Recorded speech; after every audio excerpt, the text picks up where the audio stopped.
Terrence R here, man, and R is for check my real estate profile so you can see my last name. What am I doing today, right? I just paid my realtor dues. How much are your realtor dues? And isn't a realtor and real estate agent the same thing? We're gonna get into that, but before we do, I'm gonna show you guys how to make an awesome vegan sandwich because I'm about to eat lunch, and I figured time to take you guys along for the ride. Today, to prepare all of this, I'm gonna be using my air fryer. I love the air fryer. Simple, quick, real easy. It's healthier. And I put everything in there. My hash browns, my French fries. I'm gonna put these vegan sausage links in there. So let's go ahead and make some food. Talk about some real estate stuff. Let's do it. First thing I want to do right now is throw these hash browns in my air fryer. And it's real easy. You just set like the temperature, the time, and you just turn it on and you're good to go. They say, let it preheat for like 2 minutes, then throw your stuff in. But really, you don't really need to. You could just put your stuff in there and just like add additional time to the cooking. But it's real fast. These are only going to take about 10 minutes. And then while these are in there in that time, what I'm going to do is cut this bread up, slice up these tomatoes, cucumbers. This is an onion that I have in some foil paper, so we're going to get some onions in there too. And by the time these get finished, what I'm going to do is I'm going to throw these in here. And I'm just going to use one sausage link today. These cook real fast, maybe like 2 minutes in there. Technically, you could probably microwave them, throw them on a skillet. I don't even know if you need to cook them, but don't take my word for it. I need to go double check on that. So these cook real fast, so I usually throw them in there after the hash browns come out, because that gives the hash browns a little bit of time to cool off. So when I get the whole sandwich together, I could just go ahead and smash it. So let's get some preparation going. Actually, before we do that, let me show you what we're doing with the air fryer. Just pop this open, get 2 of these. Boom. Boom, right there, right? Check this out. It sets at 375. All I gotta do right now, hit that start button. Keep it in a ventilated area so it can suck the air down. Also, it puts a lot of hot air out of the back. So depending on what type of air fryer you have, it might be different. But for mine, I like to leave it so that way the air is just going out that way.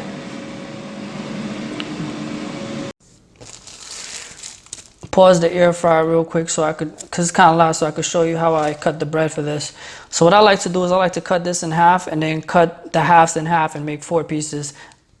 And then I line those 4 pieces up against the bread like this. So what I usually do is, I usually have a different type of bread, but so what I'll do is I'll cut it like right here, so I could think like 1, 2, 3, 4.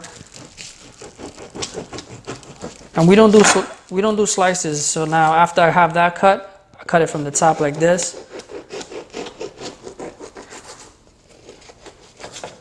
So I'm gonna have 4 pieces, 1, 2, 3, 4 lined up right there. Let me start my air fryer back.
Cool, these have been in here for like, started it with 20 minutes, so about 5 minutes. Take a look, you hear that sizzling?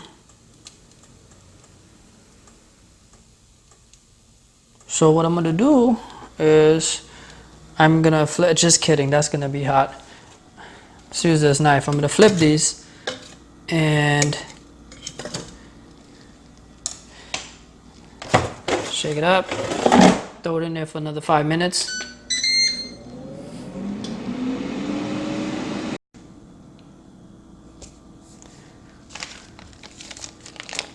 Pause the air fryer again real quick. I'm gonna show you how I cut these.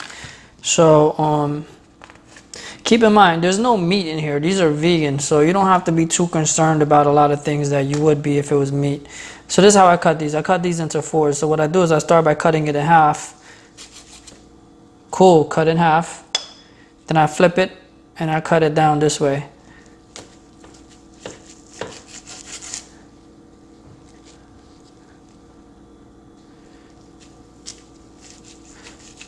So now I have 4 pieces.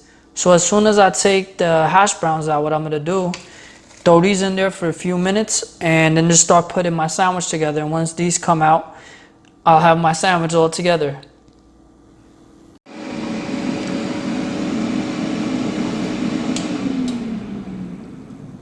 Something I didn't tell you, found some French fries and decided to throw some French fries in here too.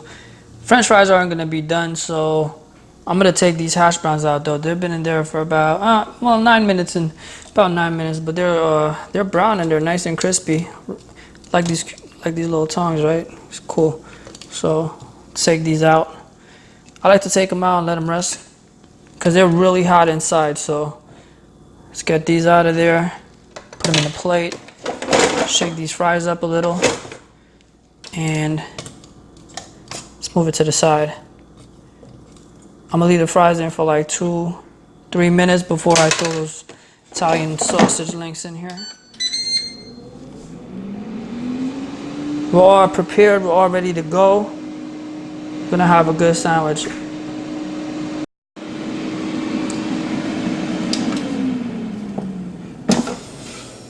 Oh, so the French fries look like they're getting real close to being finished. We're gonna grab these, throw these in here.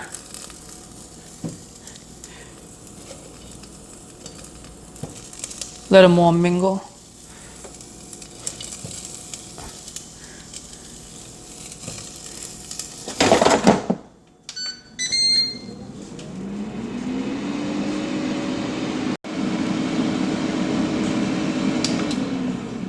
The moment we've all been waiting for. That's all it takes right here. Fries are ready.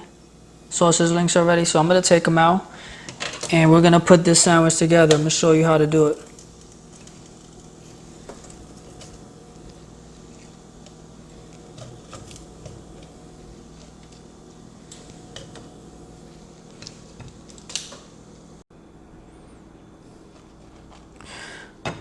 So step by step, this is how I make this marvelous sandwich.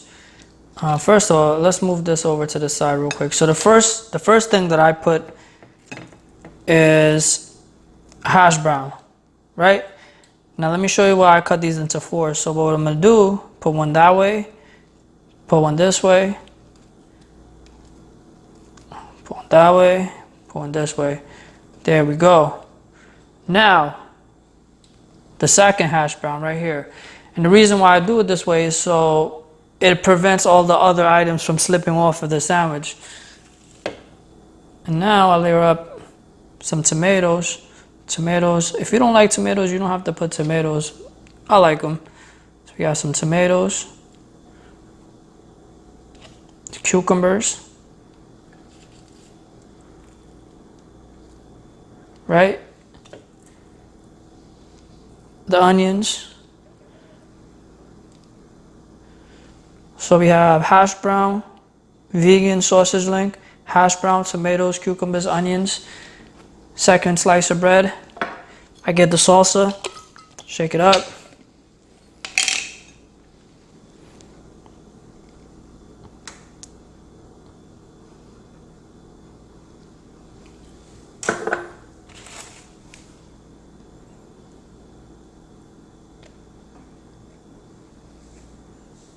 You could use whatever kind of salsa you want. If you don't like spicy, just use regular, use mild.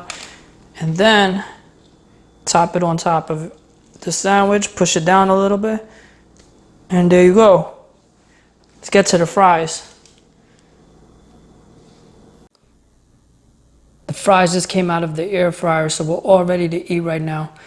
Hope you enjoyed this little sandwich demonstration and what I usually eat. Hash browns, Italian sausage link, vegan, of course, and all of the fixings. I'm gonna go ahead and devour this, and we're gonna start talking about those realtor dues, and I'm gonna tell you what I paid to continue my real estate adventures. All right, so let me eat this, and I'll get right back with you guys.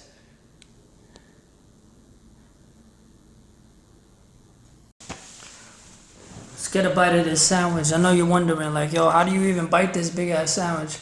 So what I do is I flatten it down a little bit and go in for it. Oh man.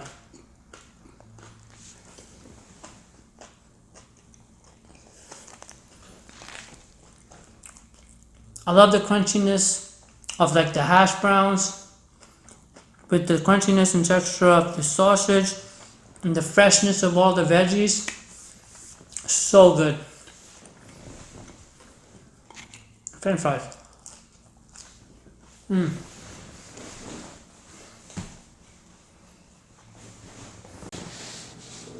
That sandwich was really, really good. So let's get down to business. What's the difference between a realtor and a real estate agent? First thing I want to say is it's a two-syllable word, realtor or realtor, depending on how you pronounce words, but it's not three syllables. A lot of people say realtor. I don't know. It's up to you. I'm just trying to give you the little edge in case you say it and someone makes fun of you. So all realtors are real estate agents, but not all real estate agents are realtors. How does that work? So let me tell you what it takes to become a real estate agent in Florida. You have to have a GED or a high school diploma, take a 63-hour course, which has a little test at the end. And once you pass the course, you can pay a fee and apply to become a real estate agent. And then you take the state exam. Once you pass the state exam, you're a real estate agent.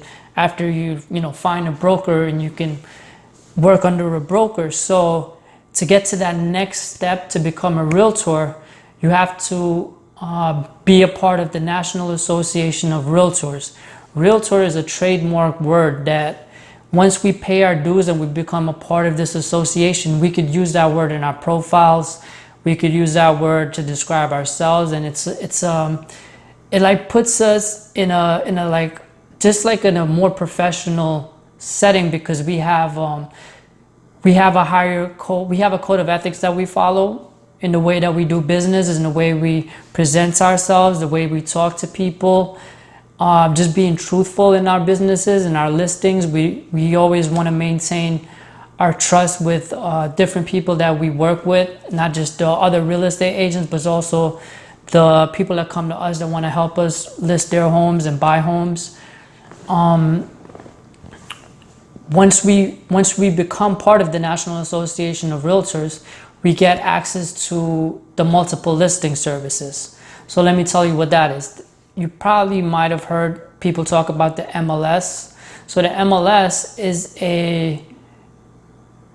it's a website, but also what it is, it's a collaboration between all of the real estate agents, where we have a place where we put our new listings, when we have land, investment properties, we post it all into this one website so we can all access it together. So realtors we have access to the multiple listing service, which is really cool.